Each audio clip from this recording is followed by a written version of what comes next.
Hello guys, this is Kanchan and in this series we're going to talk about Git and GitHub, and specifically in this video I'm going to focus more on version control systems. It is completely okay if you do not have any prior knowledge about it. I'm going to start right from the basics. So what is version control?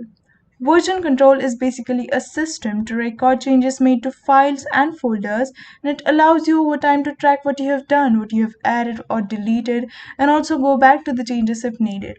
Version control are mainly used for coding. However, you can use version control for any type of file.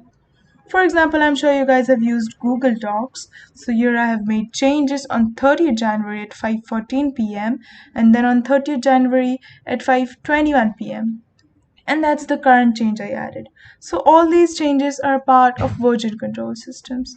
So why should you use version control? Well, in practice, you should always use version control for any type of code you write. It allows you to save code over time. Oh no, I didn't mean that saved.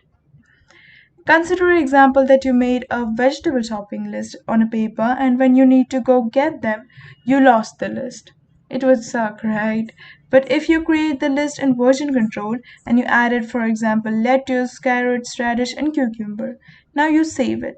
So here you have all at one place, but after some time you realize that, oh, I forgot to add peas. So what version controls does for us is saves all the previous data, and it keeps ready when you come back and also allows you to add some more items.